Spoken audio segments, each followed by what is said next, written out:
Good morning, everyone. Good evening. Sorry for starting late. This is Luda Kopakina with GAI Insights. Today we have Adam, Ankaj, and a special guest, Vivek Mukherjee, who is the customer engagement lead in Pfizer, AI customer engagement lead in Pfizer. So he's very much into AI and working with customers in the healthcare space, right? You can follow along with the articles on our website, GAI Insights/articles.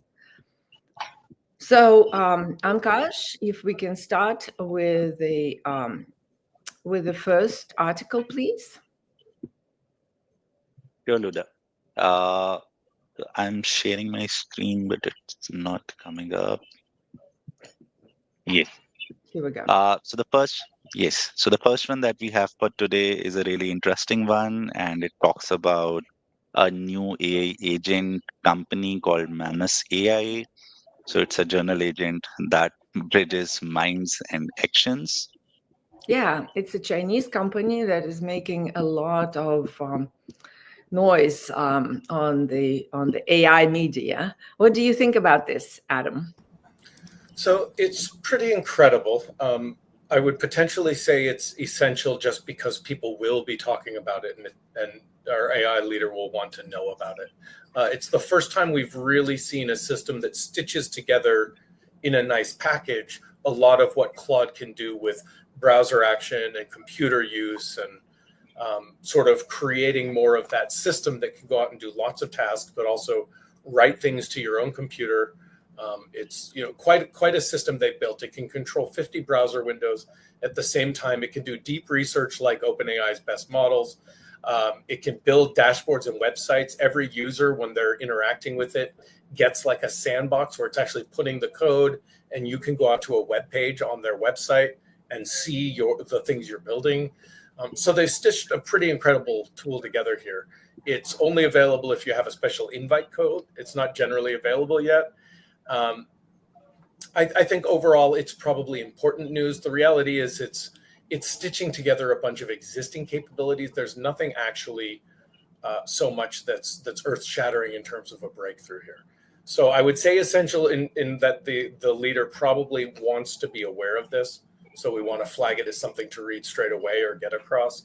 But overall, I'd say it's important news, and we're really seeing. You'll see. Mark my word, you'll see another 3 of these in the next week.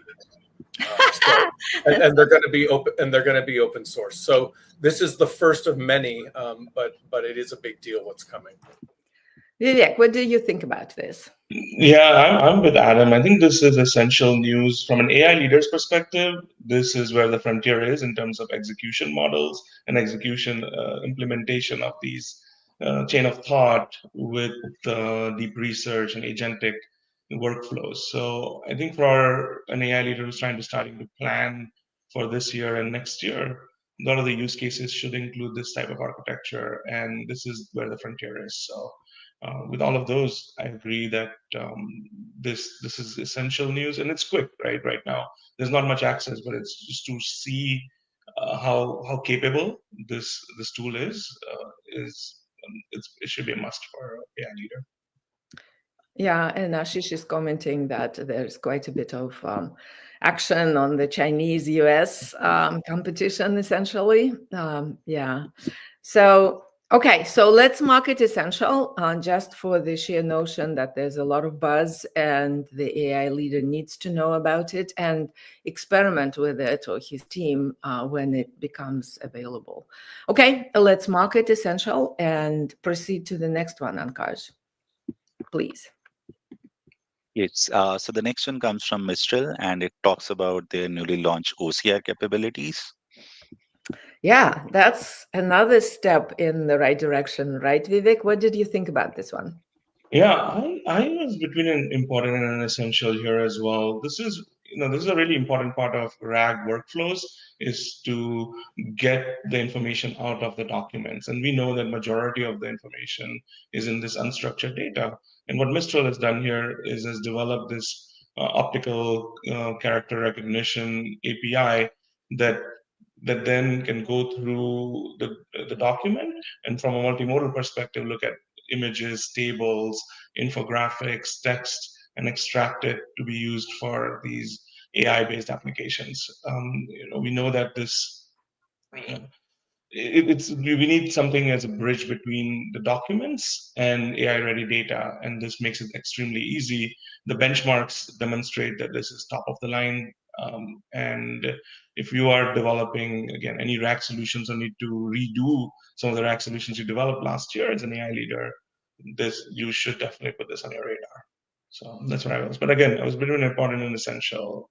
Okay. We can say important and then go to an essential. Yeah. Okay. Adam, what's your thoughts? Yeah, I think the OCR space is essential, and we've talked on that before. This is probably important news. At a certain point here, I think the accuracy is going to get commoditized, and it's going to start really being about price.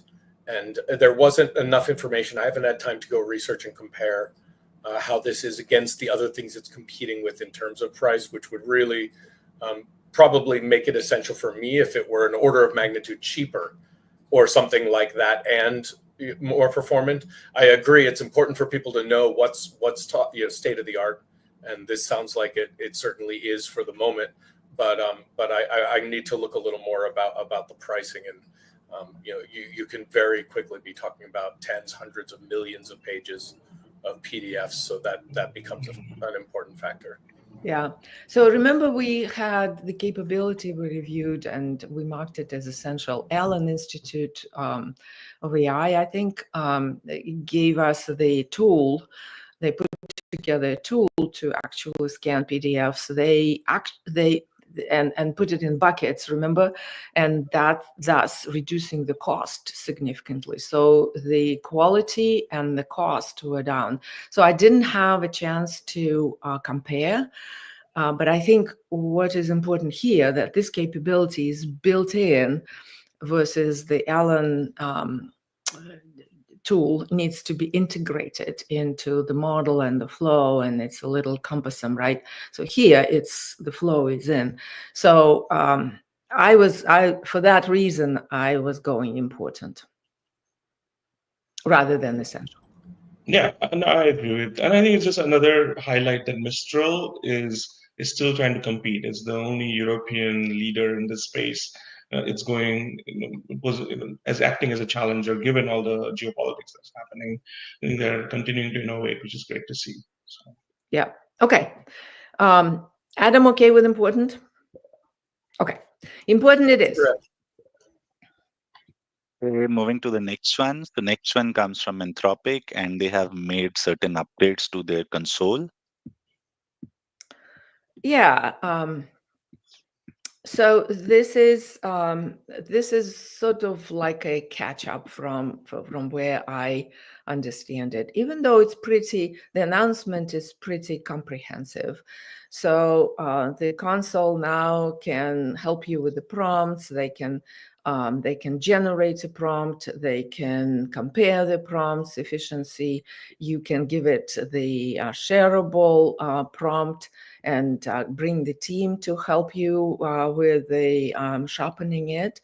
You can start with a prompt. So it's, and if you have an extended thinking situation, then they now show you the thinking budget. You can set it and control it. So all very good features in the console, but I thought it was optional. What do you guys think? Agreed. Yeah, I agree. I think this is just an overall trend towards now AI development platforms are going to be native in most of these institutions, and these type of functionalities are going to be commoditized for sure. And prompt optimization is probably one of the key ones.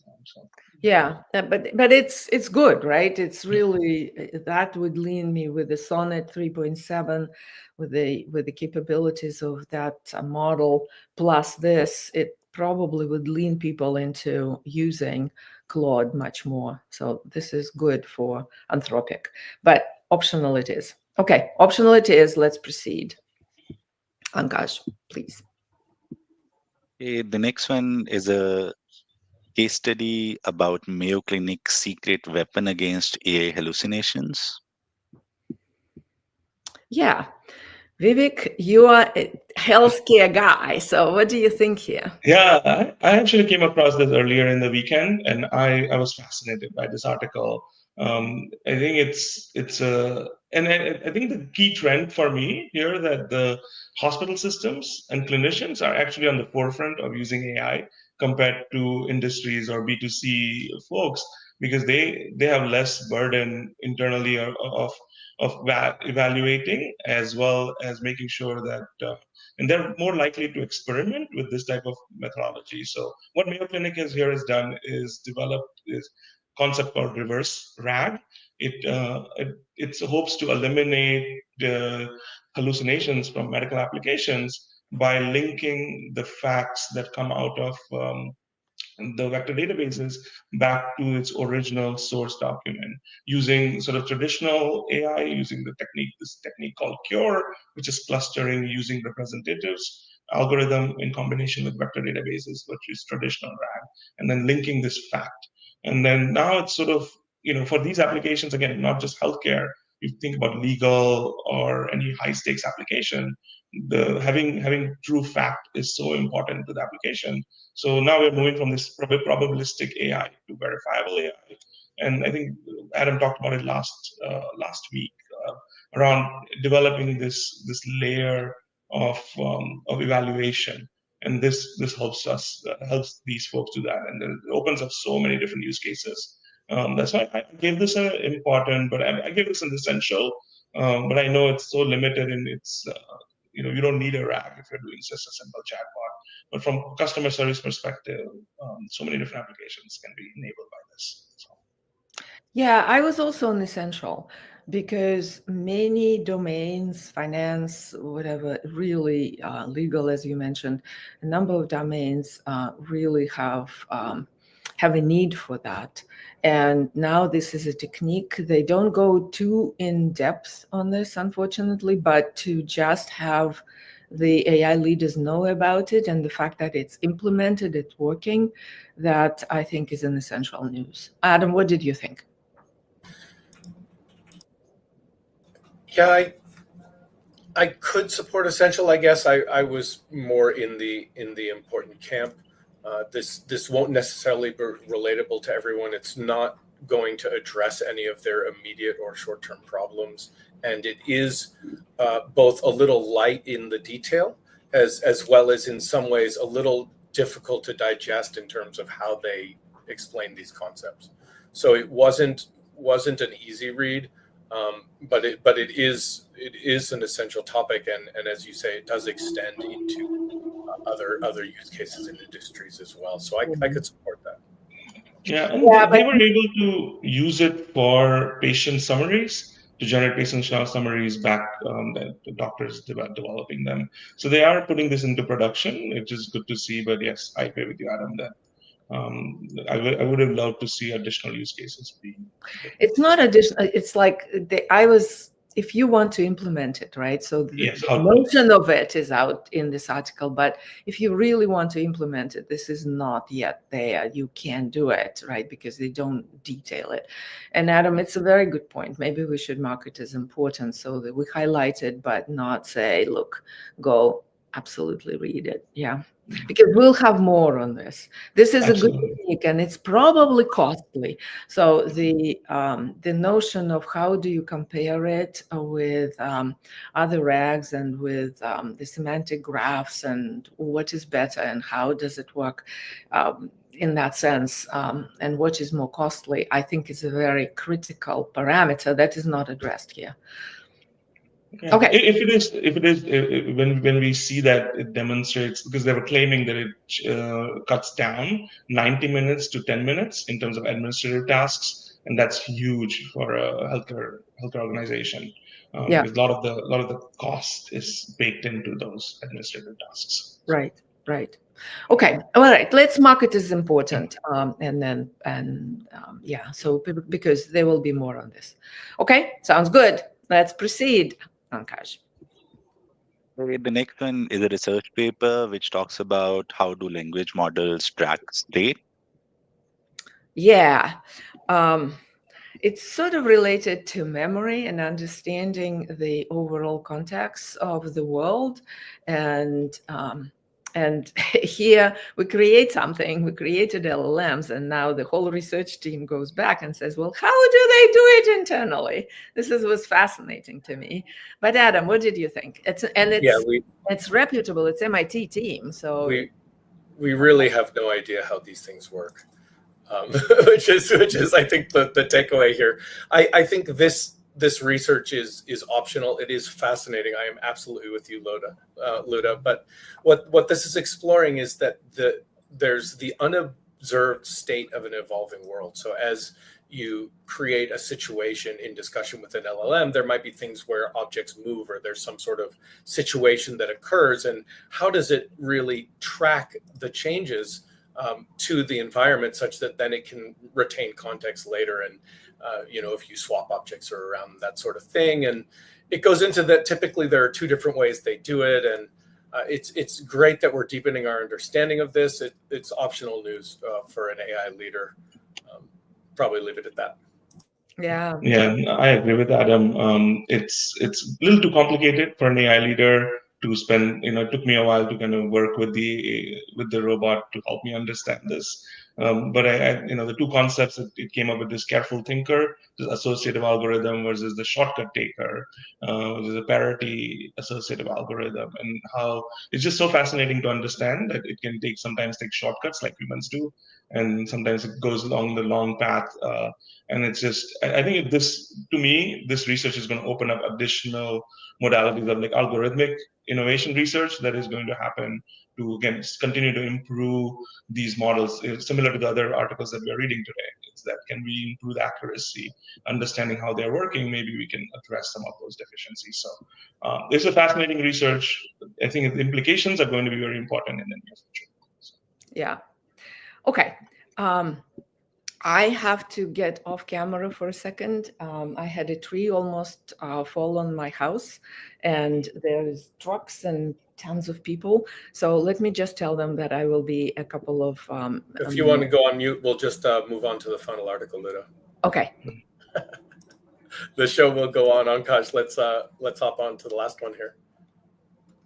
So the last one that we have for today comes from Google, and it talks about the state-of-the-art text embedding model via the Gemini API. Yeah, so we have a new text embedding model. Vivek, were you able to digest this one? Did you need a robot to help you with it as well?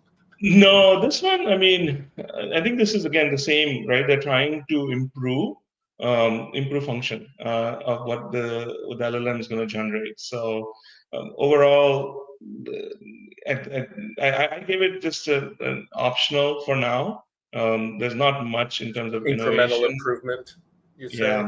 Yeah. So there's better quality embeddings, longer input windows, but it's still in a very experimental phase. So it is not, we can try it out and see what it hasn't been comparative data provided here. So I was in agreement. Luda, we're both optional. Looking optional on this one, and I hope everything's okay there, by the way. No, the tree hasn't yet fallen. So it's it's in there. We'll move on from this, and you can get back to the real world. Yeah, an optional here. Ankash, I think that's it for today. I know there's a learning lab tonight, Luda. You don't know what's on tap. No, there. I don't know what the topic is. I don't either. But there's certainly a learning lab at 7:00 Eastern with a time change, please. So we have the scorecard, and there is 1 essential, 2 importance, and 3 optional. And the essential is Manus, and we don't know how good it is, but we all are anxious to try it. Sounded pretty amazing, though. Yeah. Right. Sounds pretty amazing. Thank you all very much for joining in. Vivek, special thank you, especially in these circumstances. Really appreciate your help. Adam, as always. Ankash, thanks a lot. So thank you all very much, and we'll see you tomorrow.